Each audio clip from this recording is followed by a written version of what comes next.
Welcome to today's PeopleReign and Workday webcast. And gosh, more important, welcome to the future of employee service. So excited about today's event. Thanks for joining us. I'm your host, Dan Turchin, PeopleReign CEO. I also host AI in the Future of Work, the podcast where we've published more than 300 conversations with AI visionaries over the past 5 seasons. We have a community of more than 1 million listeners. If you're not among them, why are you not? Join us. Uh, Work will change more in the next 3 years than it has in the previous 300 since the first industrial revolution in the 18th century, which interestingly is a stone's throw from where I sit right now in the UK. We're fundamentally rethinking our relationship with machines. At PeopleReign, we're positively impacting how the next billion employees experience work. Today, we're joined by good friends from Workday to announce an exciting partnership. PeopleReign's the AI platform that automates employee service. Many of the most respected organizations use PeopleReign to automate IT and HR and give employees back 4 to 6 hours of productive time per week. Workday, of course, is the human capital management platform loved by more than 10,500 companies. It's also a perennial best place to work. Today, we're launching this important partnership. We will get started by discussing what the partnership means for you. Then we'll show you a live demo of the new integration. We will wrap up with your questions. It's my distinct pleasure to welcome one of the brains behind the Workday Help Employee Self-Service product, Senior Director of Product Management, Frank Ryan. Frank, let's get started by having you share a bit more about your background and your role at Workday. Hi, everybody. Thanks, Dan. Thanks for welcoming me. Yeah, so I have been working on the Help product since its inception in 2018. But even before that, I joined Workday in 2015, and I was previously working on the recruiting product in the early days.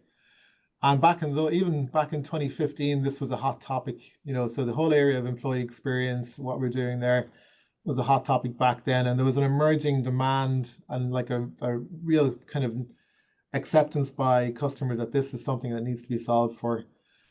So since then, yeah, obviously 2018, we've kind of added lots of customers. We've built out the product. We've embedded it into the Workday platform.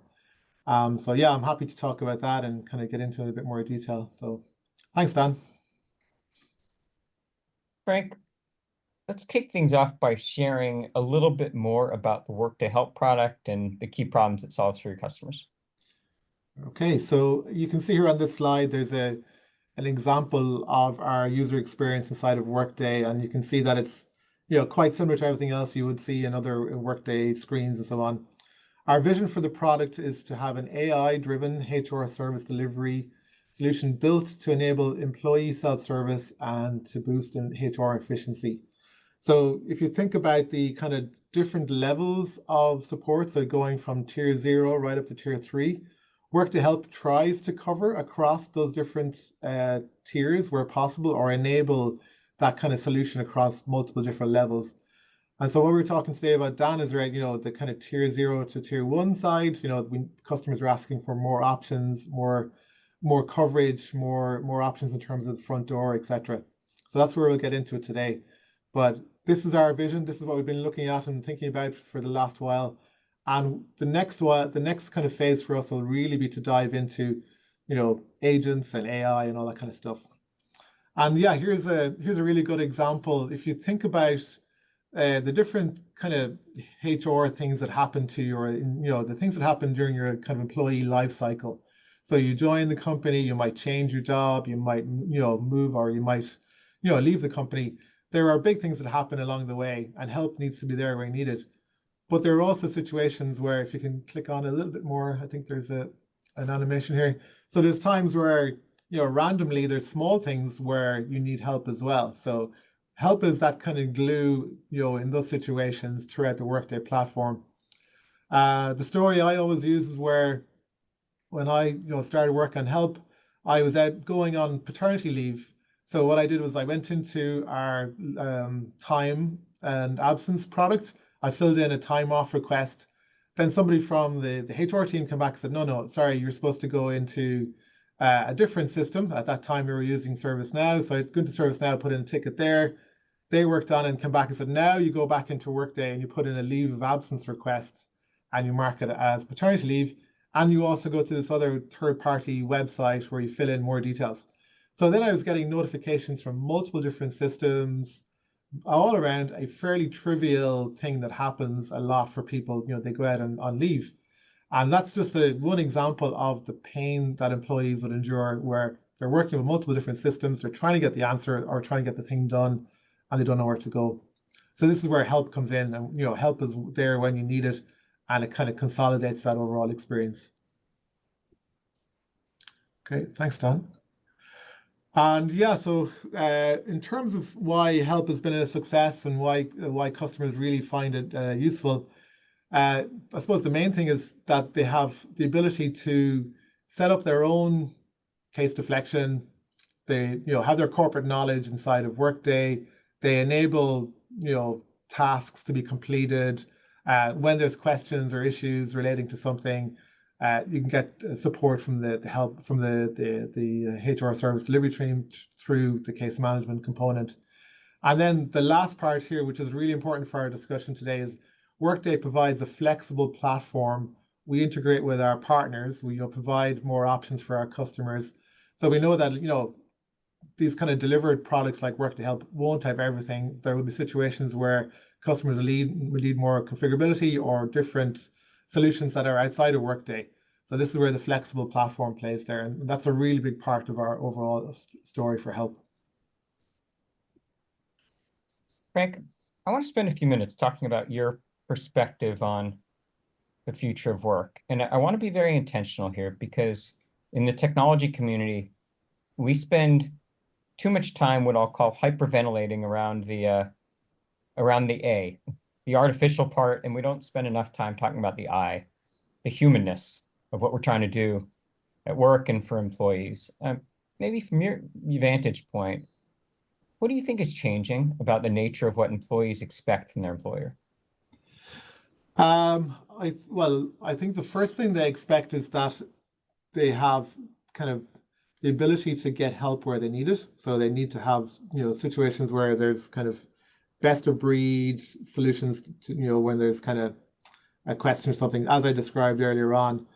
But also, they have expectations that more of the kind of mundane things, won't be, they won't have to fill out the same form 3 times in different places. They won't have to, chase down the information in different places. So the kind of the self-service aspect will become much, much easier and way more automatic. And also I kind of think about it'll be less in your face, that you'll have kind of things happening in the background for you that you're not even aware of. So AI and agents and all that kind of stuff will be, in the background orchestrating things on your behalf and kind of helping you to get things done more efficiently. So I think that's probably where it's going to go, and I think that's where employees would really benefit, is like they don't have to, as I said, do lots of form filling or lots of chasing down of information in different places. I'd say before the launch of ChatGPT, that shook the world, so to speak, in November of 2022, consumer expectations about how they'd experience technology were different. And oftentimes for employees, coming into work was like going back to the Stone Ages. And we were rubbing sticks together to make fire, even though outside of work, oftentimes the technology was advancing quicker.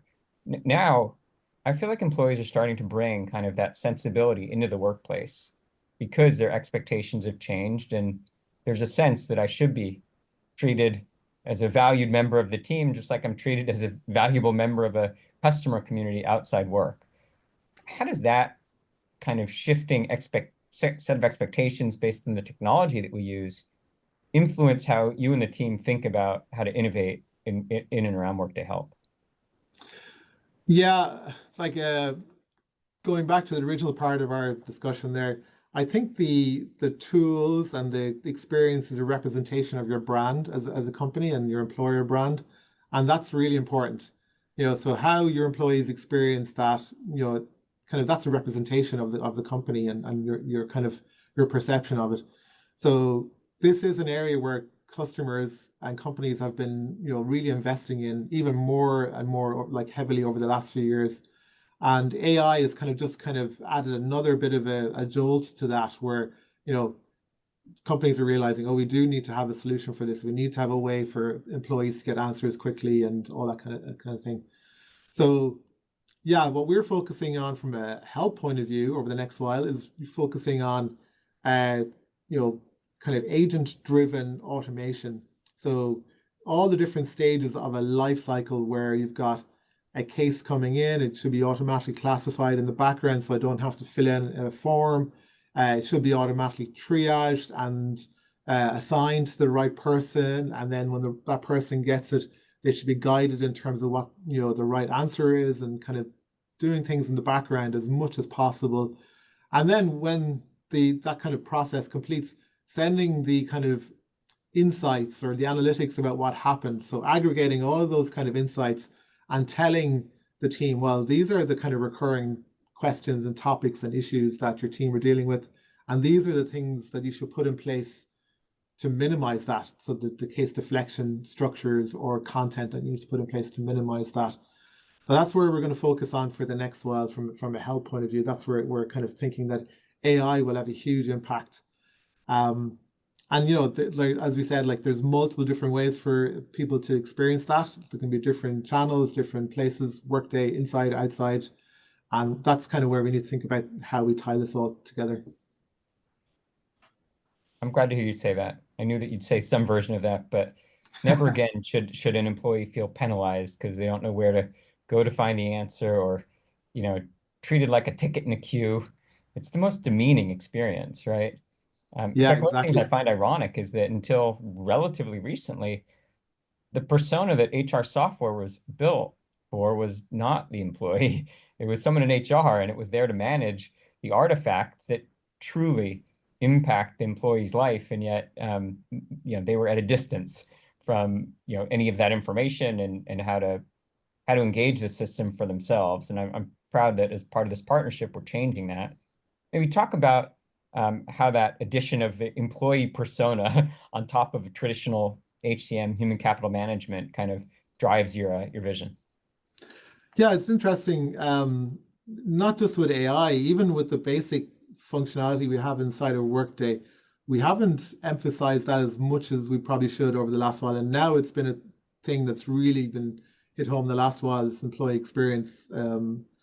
The overall employee experience idea and the idea of the employee experience platforms, that's been a real trending thing over the last while. So for example, for help and with Workday, you can have cases created automatically through a business process. So if somebody is, again, changing job, or there's some sort of issue with their time off or their benefits or whatever it is, that case can be automatically created in the background through the business process framework and sent through for the HR team to work on it in parallel. So we have those tools available, and it's just a kind of matter of putting our attention on them. And that's been very, very popular with our customer base over the last while. And it's surprising, we kind of focus a lot, as you said, on the kind of service team efficiency aspect and not the kind of automation of the things that happen for the employee. And we require employees to fill out more forms and do all the digging themselves. So yeah, I think that's where the synergy between PeopleReign and Workday is so important. You have the same concept, PeopleReign. That's the important side of the people experience thing. And from a Workday point of view, we are also kind of moving towards that same direction as well. Yeah, we're well aligned there. The best service is no service. And Correct. when answers come to you instead of you having to go get them, that's when you get back that, like I mentioned in the intro, 4 to 6 hours of productive time per week. It sounds like a pipe dream, but when you start to live in that world where, you've got that kind of smart assistant always looking after you, and when you're actually getting that, half a day to a day per week back to do the work that you love, um, you start to believe. And I think of, vision for the future of work that you and I believe, where um, it's your employer's job to create a safe place where everyone, you and your colleagues can do their best work. And when that friction is out of the way, then all of a sudden, you're spending all of your time at work doing the things that you love and you want to do more of it. And you know, you inspire your colleagues and they inspire you, and people stick around longer, they recruit their friends. And you know, when we talk about, you know, that vision of humanizing work with AI, that's really what we mean. Is, you know, when you can bring your best self to work because you're only doing the stuff that you paid to do, that you love doing. Just think about, you know, what that does in terms of lifting that burden off your shoulders that you feel like you're dragging around. Frank, so one of the um, things we frequently talk about is just more human interfaces. And what I'm about to demo here is kind of the culmination of great work that you've done with the platform, enabling us to build kind of voice-first AI apps. Um, Talk about, you know, the flexibility of the platform, and you know how you know, enable partners like us to be able to create these immersive experiences. Yeah, I think one of the things we should really emphasize is, that it, from the point of view of security and data management, that, that's one of the strengths of the Workday platform. Customers who are Workday customers have built up that level of trust. They know the structures, and it's all tried and tested and proven. And I think, you're building on top of a very solid, secure foundation, and that's very important. We should kind of bear that in mind. And then the other thing that we've been doing for the last 6 months, probably more even now, Dan, is we've been chatting, and our team of building out APIs and integration points based on the discussions that we've been having. And from our point of view, we really want to expand the Work to Help ecosystem to provide customers with more options. And, we're doing it in that kind of secure, structured way to enable that. So that's kind of our mindset. We want to make the platform be the kind of the overall story, and then these products all should work together and talk together. As you've heard me say, you build it, we'll use it, and the ones that really benefit are the employees. So thank you for being a great partner there. Before I do get into the live demo, you and I, mostly when we hang out, it's only to talk about the integration and kind of you know, prep for meetings and that sort of thing. But we don't get to kind of wax philosophical very often. And so I want you to answer one last question for me. When you think about, you know, Frank and Dan having a version of this conversation in 2030, not 2025, what's one thing that would be commonplace at work, maybe tech enabled, that, you know, today just seems like science fiction? Yeah, that's an interesting question. Yeah, I guess there'll be holograms and flying cars everywhere, and we'll be it'll be a magical world for us. But I actually think that what's going to happen is, with AI, the kind of user interfaces, those different screens and places that we have to go, will be consolidated. It'll be very simple for us to kind of ask a question. It'll be, one channel will kind of spawn multiple channels, and then in the background, the AI, the virtual agents, the virtual assistants will be doing all that work on our behalf. So your kind of time spent on mundane tasks and mundane kind of form filling or all those kind of things, will be gone. Like, will be, and the kind of things we do even day by day with your calendar and your email and all the different places you are with Microsoft Teams and Slack and all that kind of stuff, that noise will be gone. You'll just have one single place to go and ask a question, or get something done, and then in the background it all happens magically. That's what I think is going to happen. And so it may not be as tangible. Like, you'll just be kind of, as a user, you'll be kind of slightly withdrawn from the experience, but it's all going to happen for you automatically, I think. Frank, that's a perfect segue into the next part of this discussion. It may be the case that we don't need to wait until 2030 for that vision. Frank and I didn't rehearse that transition, but it turns out it's a pretty convenient one. I'm going to go back and give you a little bit of a preview of what I'm about to show you, and then we'll show this live, which is the fun part. So through the integration that Frank and I have been describing, we're proud that as of today, all Workday customers, all PeopleReign customers through the SaaS versions of both tools now have access to more than 5,000 automated actions. I'll show you some of the NLP capabilities built into the PeopleReign platform now, applied to Workday as a first-class citizen we'll show you how some of these, we call it the ontology of work, pre-trained models for HR are incorporated into the integration, talk through how it continuously learns, gets better with each question it's asked. And I'll show you, clicks not code, very straightforward. We really believe that this is the future of work, very consistent with what Frank and I have been discussing so far. Go ahead and put over, and I'll show you from the perspective of a few different personas. I'm going to start here. Right now, I'm in the persona of a subject matter expert, a system owner, maybe a PeopleReign certified admin or a Workday certified admin. And I'm going to show you just how we make the integration accessible. Right now, you're looking at a PeopleReign product called PeopleReign Insights. This is actually kind of a control plane. It shows you everything that the virtual agent or potentially multiple virtual agents are doing in your environment. Gives you a sense of what's trending, what it's doing, when it can't take the desired action, when it needs to escalate to a live agent. So this is where you're going to spend a lot of your time as a non-employee. As an administrator, when I want to do something in the system, I'm going to pull up this list of tools. You can think of these kind of like Alexa skills. I hope I didn't just wake up anyone's home device there.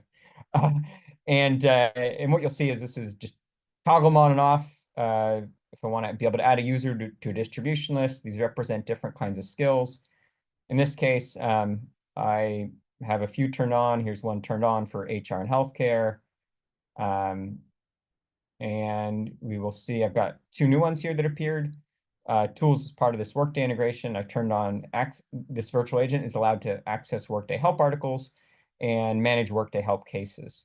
So just like that, I specify kind of the superset of what this virtual agent that I'm going to be interacting with can do. And off I go. I go just click save, it publishes out those changes to everybody that has access to use this bot. Presumably this is behind some kind of an SSO wall. So everyone that's been authenticated can go in and access the bot directly in something like a Teams, a Slack, a service portal, obviously Workday Help in the browser plugin.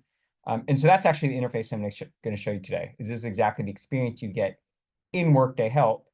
And I'm going to show you this split screen. We use this just for demo purposes, but for the first time, I want you to see how this Workday Smart bot is thinking. It's actually processing its objectives. It reasons, not like a human, but like a really smart machine making decisions about how to automate work for an employee. And so on the left side, that visual is going to show you how it has an objective. It is enabled to do certain things on behalf of the employee. And you'll actually see this is kind of like the brain, a look inside of how it's processing its thoughts. And as I'm asking questions, interacting with this browser plugin on the right, you'll actually see this workflow live. I'll go ahead and pull up this window. This is just kind of a window showing a little bit of detail about how it's thinking in many languages. And let's see, I'll show you. Most recently, I had said, how should I prepare for my performance review? And it came back and knows who I am. To prepare for your performance review, I recommend starting with the career and progress check-in. Pretty good answer. I can give it some feedback. You see it searched articles that consisted of multiple authoring languages. But because I'm an English speaker, it summarized that full answer in the language I speak. In a bit, I'll show you how you can modify it to detect a non-English native speaker. Here, I'll start by a Workday knowledge content example. You saw that I toggled that tool on in the administration console. So if I say Family and Medical Leave Act, what's our FMLA policy? Maybe like Frank, I'm going on paternity leave and I want to figure out what the company's policy is. You can see on the left, it's actually thinking through, what am I able to do? What should I do? It says I identified the human's objective, and there's certain tools it had to try. It's required to. It went and got these candidate answers back from all the different tools that it was required to try, and some of the ones that weren't required. And it came back and it stitched together an answer from whatever the 5 or so different policies, and it summarized it. The Family Medical Leave Act allows eligible employees. Now, this happened to come from, you might have noticed I turned on a tool that gave it access to generic HR topics. That's the benefit of using the ontology of work, is sometimes that best answer will come from part of the PeopleReign corpus of knowledge, and other times it'll maybe come from a policy that's specific to my work. In this case, FMLA isn't something that's specific to my employer, so it went out and stitched together an answer from external sources. Of course, you can tightly control everything that it can and can't do with internal sources, with PeopleReign sources, and then you might have noticed I scanned through it quickly, but I turned off external web browsing intentionally. Now I'm going to show you an example of the second tool that I'd activated was this can interact with my Workday help cases. So through help, I can now have a conversation about the status of all my cases, append to it, add notes, etc.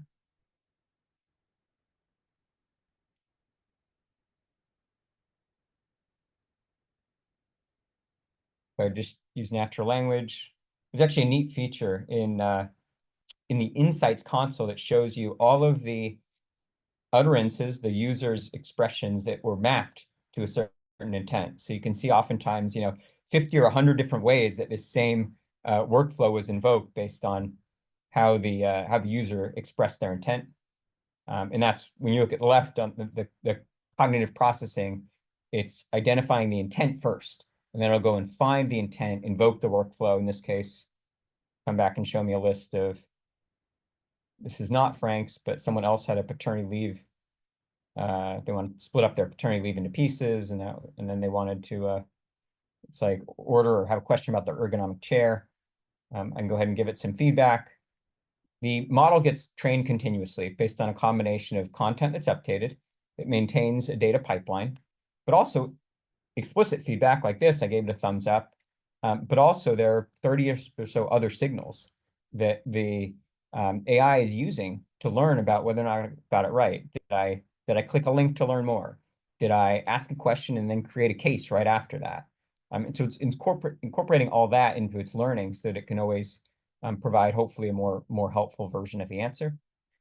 Let's see, I'll go through another action.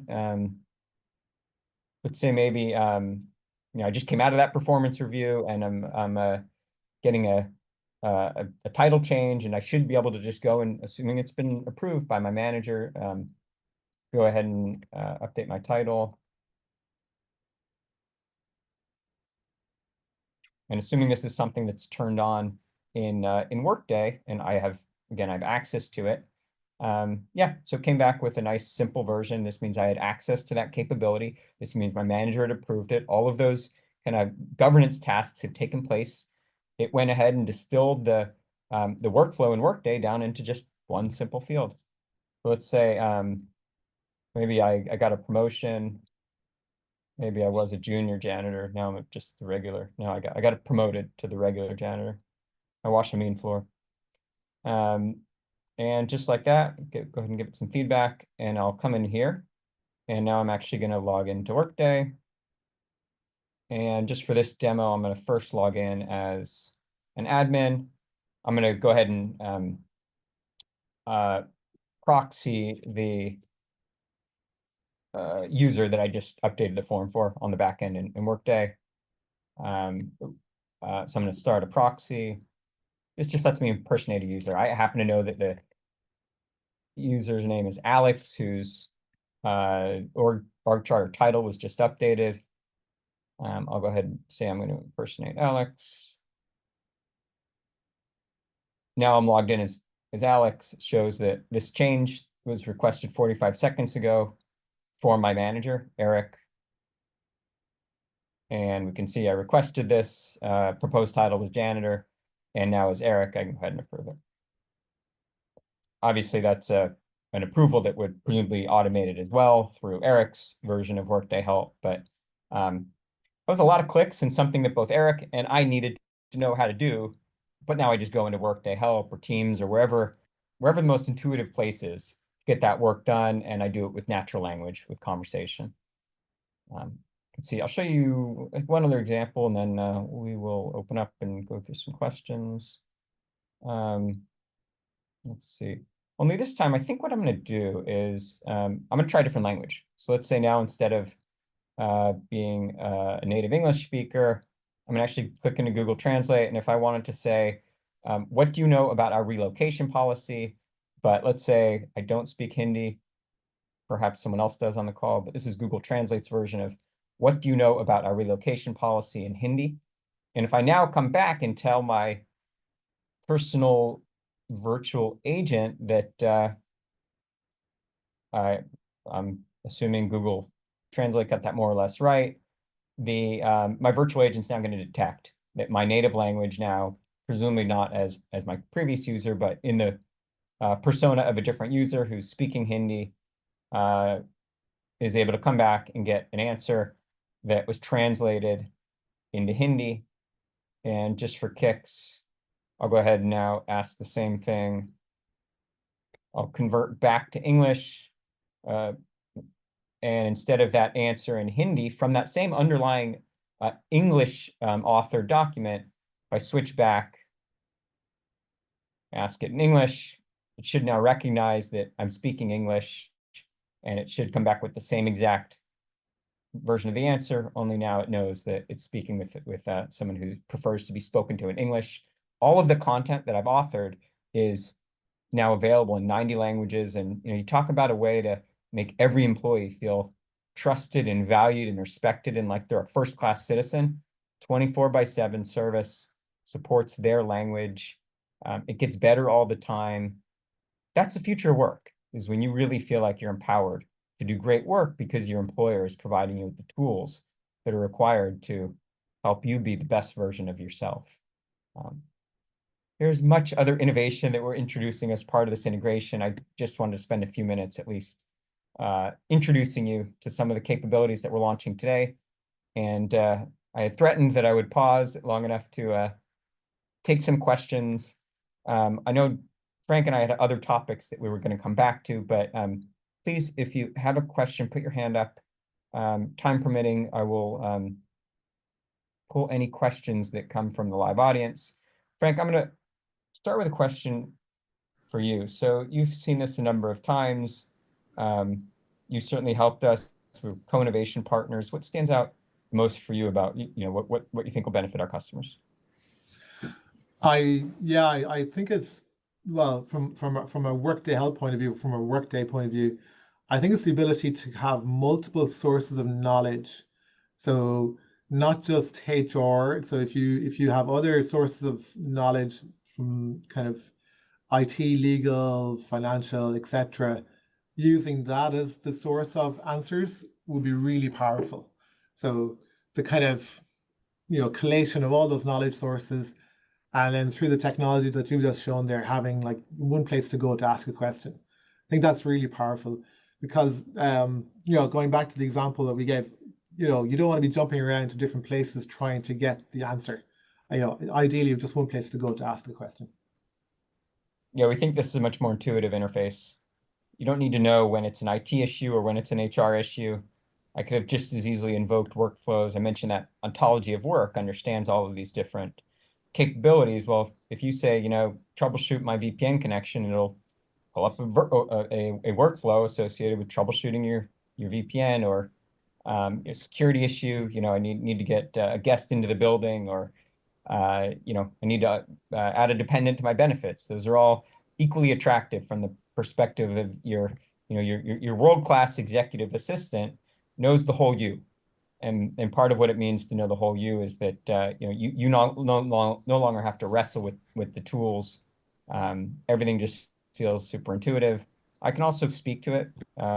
All the demos I showed you were within the context of that chat widget, but I can have a conversation. I can email it. Hopefully, we're all going to accelerate the demise of email. We think this is much more efficient. Yeah. It also operates two-way. So if it knows something, it has an update for me. It can also push an update to me in a portal widget, in Teams, Slack, something like that. So just a much more intelligent experience at work. Frank, another question for you. So when we were looking at kind of the breadth of what Workday Help can do and kind of trying to get that, first version of the integration right, you would encourage us to focus on case management and then knowledge content. Talk us through kind of why you picked those as the first two use cases. I suppose from our customer's point of view, the knowledge content is really, really important. So you're kind of you have Workday as one of your kind of main corpuses of corporate knowledge around HR or that type of thing. And once you have that all set in place, or once it's quite strong, your chances of deflecting those basic questions from the HR team is much higher. So the more effort you're putting into having a good knowledge base, then the kind of those questions then over time should be way more about getting something done, as opposed to just like finding out about something. So yeah, that's kind of what that was our thinking, start with the knowledge first and then kind of go on to the case side of things. Um, yeah, like from a workday help point of view, again, as we talked about earlier on, the main components of the product were knowledge, case management, and then the discovery of help where you need it. So this is like where we talked about today. There's kind of now multiple channels for discovery of that help. And then the kind of analytics and the dashboard that you showed, Dan, the kind of importance of kind of analyzing all the things that have happened along the way so that you can then put more measures in place to kind of increase case deflection and kind of keep that virtuous cycle going. That's the overall philosophy, I guess. And yeah, as you said earlier on, we're very aligned on that together. I'm going to go ahead and put up contact information here so everyone has it who's joined on the webcast. There was one question that was asked, a very pragmatic one. Where do we get it? Answer is simple. If you're an existing PeopleReign and Workday customer, you just get it. It's part of your SaaS subscription. You'll see those tools show up in your list of tools. If you are a Workday subscriber, not yet using PeopleReign, you get it in the marketplace in Workday. It's an add-on. And if you're not using either, you should be. Let's change that right after this discussion. I hope that you take something away from this session, and it shouldn't be about Workday and PeopleReign partnering. That's not the point of this. The point is, hope you should feel excited about what the future of work is, what the future of employee service is. And I think if there's one thing that really was the through line as Frank and I were preparing for this, it's thinking about that employee, the day in the life, what's the most intuitive way to help you feel more productive, more empowered at work. And that's really, every line of code we write, every feature we spec, both teams are really thinking about, how to accelerate that vision that Frank shared as, part of his answer when I asked the question, but we're really trying to bring that, 3 to 5 year time horizon back into, 3 to 5 months. Before we wrap up for today, Frank, just wanted to thank you and Devin and your teams again for a great partnership. Very excited about this being day one. Absolutely, Dan. Same here. Thank you. And yeah, very exciting and great to see it. So thanks, everybody. Thanks everyone for your time.